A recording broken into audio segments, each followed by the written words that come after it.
Hey, salut à tous, c'est Camille pour le pro de la Réno. Mais j'espère que vous allez bien. Aujourd'hui, on va se faire une petite vidéo bac à douche. On va poser un bac à douche 90-90, donc on va le poser en provisoire, parce que il me manque du matos pour pouvoir le poser en définitif. La douche est pas tout à fait terminée. Le client fournit le matos et il n'a pas amené tout le matériel nécessaire pour continuer la douche, mais pour m'avancer, moi je vais le poser en provisoire, tu sais, je vais faire l'évacuation, poser les pieds du receveur et tout, et comme ça, quand la douche est bien terminée, j'arrive plus qu'à jeter le receveur et terminer. Donc on va travailler avec Christina Ondina qui m'a envoyé ça au dépôt. J'ai reçu ça dans la cour un matin. J'étais tout content. C'est mon premier truc qu'on m'envoie. Donc Christina Ondina, c'est une marque qui fait de la robinetterie. Ils font des receveurs. Ils ont plein de produits. Moi, je travaille avec eux sur toutes les gammes rétro parce que franchement, ils ont des super produits. C'est super qualitatif. Ils ont beaucoup de belles gammes d'encastrés. J'essaierai de te mettre un lien vers leur site internet dans la description. Sinon, Andina, tu peux y aller les yeux fermés. Donc, ils m'ont envoyé une bande de douche. C'est une nouvelle bande de douche, faible profondeur. Elle fait 5 cm de mémoire. La particularité de cette bande, c'est qu'elle a une garde d'eau avec une cloche, comme les grosses bandes que j'ai l'habitude de poser. Donc on va installer ça comme bande de douche. Le bac à douche, je sais pas la marque, c'est le client qui a fourni. Il ressemble beaucoup à ce que moi je pose quand même. Donc il est là, tu vois, 90 par 90. Au moins pour calculer la bande, 45-45 pour l'axe, c'est pas trop compliqué. Et ce receveur, il va aller là. Donc t'as vu dans le précédent épisode, on a fait les joints de carrelage. La particularité qu'on a, c'est qu'on est sur un plancher bois, donc je vais mettre mes pieds de bac à douche. C'est des pieds réglables en hauteur. Le seul truc que j'ai, c'est que j'ai un petit peu peur, tu vois, au niveau de la portance du pied. Avec le poids du bac à douche et le poids de la personne dedans, j'ai peur que le pied passe au travers. Donc je vais en mettre beaucoup. Après, je vais faire un test. Je vais regarder si le plancher bouge trop. Déjà, c'est pas bon parce que au niveau de l'étanchéité, les joints vont craquer si le bac bouge avec la personne dedans. Donc au pire, je le renforcerai. Je mettrai un panneau d'OSB de 18 ou 22 mm pour bien renforcer la structure, visser partout. Je poserai mes pieds là-dessus, comme ça portera sur toute la superficie du bac. Donc là, dans un premier temps, on va poser donc cette magnifique bande de douche de Christina Ondina. C'est-à-dire que je remercie énormément pour ce petit cadeau. Je vais brancher ma bande, je vais te montrer avec quoi je branche mes évacuations de douche. J'utilise ça. Donc c'est Nicole qui fait ça. Tu vois, Nicole Scotch. C'est du tuyau qui est flexible, on dirait un peu du tuyau de piscine. Je sais pas si t'as une piscine, la chance d'avoir une piscine chez toi, tu regarderas les tuyaux que tu as pour les refoulements et tout ça, c'est des tuyaux un peu dans ce style-là. Quand t'as ton tuyau qui arrive comme ça et que t'as le bac à douche au-dessus, quand t'as besoin de rattraper un peu le niveau de la bande, tu vois, ça vient tu peux jouer un petit peu. Le PVC rigide, comme son nom l'indique, il est rigide. Donc s'il te manque, tu vois, que t'es désaxé d'un ou 2 mm, tu vois, tu pourras pas faire ça. Allez, c'est parti. Mais avant tout ça, le générique.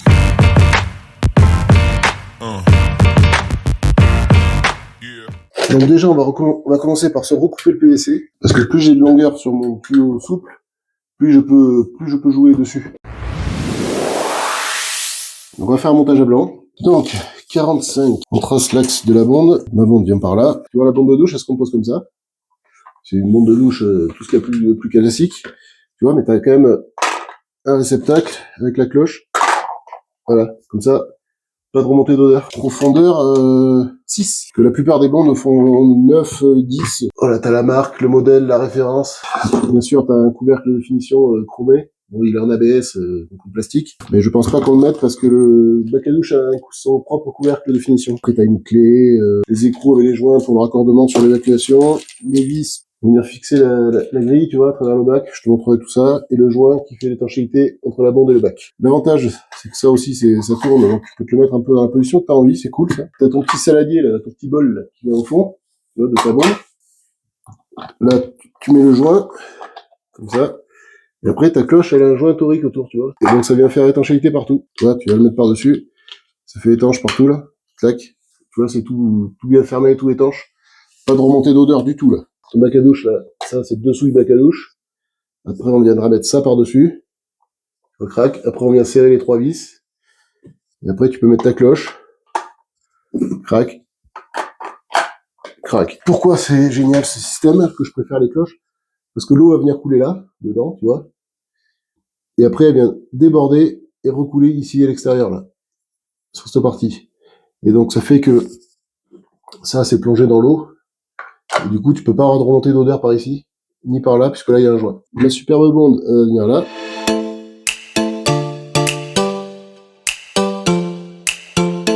« 45. les 45, mais tu vois, pile du premier coup. Donc tu t'inquiètes pas à la pencher comme ça, et après une fois qu'on va régler le bac à douche, tac, on va la relever, et s'il y aura l'évacuation dans le bon sens, il y aura de la pente, il y aura tout ce qu'il faut. Donc ensuite, l'écrou, le joint conique, et une portée plate en plastique, rondelle en plastique, là, elle vient au fond de l'écrou, parce que comme ça, elle vient pousser le joint uniformément, tu vois, sur toute la périphérie, et bien écraser ton joint sur ton PVC. Tu vois, donc en fait ça va venir comme ça, tu vois, ton PVC, ça, la rondelle en plastique, et après le joint.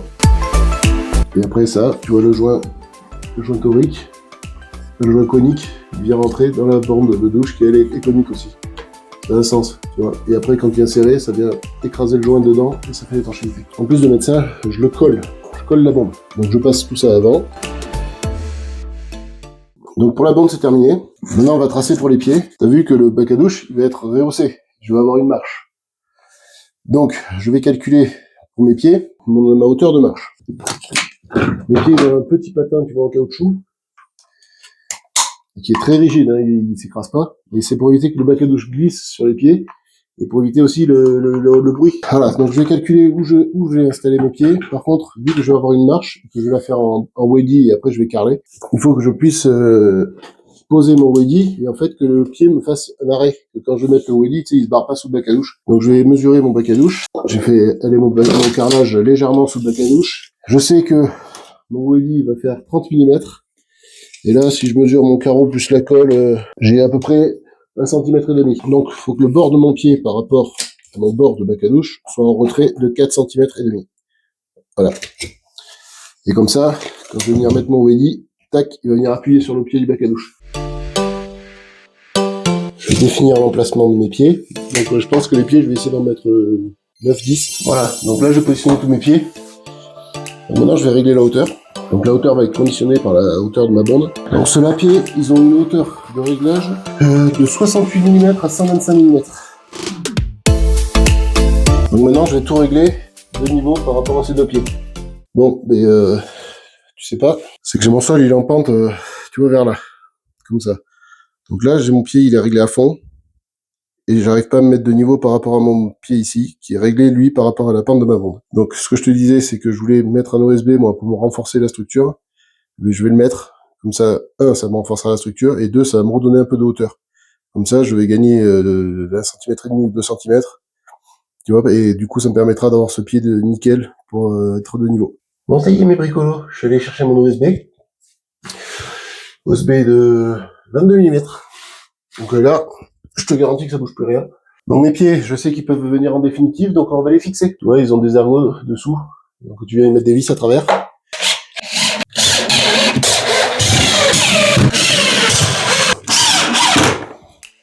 Voilà, donc je sais que mon plan bas il est là, je vais desserrer ça à fond, et tout régler de niveau par rapport à celui-là.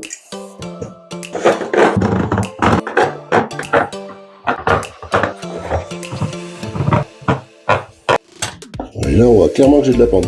Petit contrôle avec grand niveau. Voilà, je suis pile de partout. Il ne reste plus qu'une chose à faire, c'est jeter le bac. Allez, on se le met en place. Tu vois, il y a quand même une belle marche, je dirais de 10-12. Ouais, c'est à 12. C'est mieux, je préfère les mettre à ras du sol, mais des fois, techniquement, c'est pas possible. Donc l'avantage, c'est que tu peux passer la main dessous pour régler un pied, là. Tu peux vérifier que ta bande ne fuit pas. Je vais la poser en provisoire. Donc là, tu vois mon tuyau flexible. Tac. Je vais me mettre ma bande en face. Tu mets le couvercle. Voilà. Les petites vis. Ma bande est en place. Et il bouge pas d'un centimètre. Voilà, c'est parfait. Donc je vais le laisser pour l'instant. Dès que j'ai fait le placo, l'étanchéité et tout ça, ici, on met en définitif cordon de silicone entre le bac et le mur, cordon de silicone, enfin de MS polymère par-dessus entre le placo et le bac. Pour garantir l'étanchéité, on teste l'évacuation, on verse de l'eau dans le bac, et on s'assure que dessous le bac à douche, il n'y a pas de fuite. Voilà, et bien écoute, j'espère que cette vidéo vous a plu. Moi, en tout cas, la qualité de bande de Christina Andina, j'ai rien à redire. Honnêtement, c'est du super matos. Tu sens de suite quand tu manipules et tout que même le plastique est de qualité. Donc je remercie Christina Andina pour ce petit cadeau. Et puis je vous remercie à vous tous pour tous vos likes, vos partages, vos abonnements et tout. Mais en tout cas, portez-vous bien, ayez cœur à l'ouvrage et bon courage pour vos travaux. Allez, à plus les bricolos!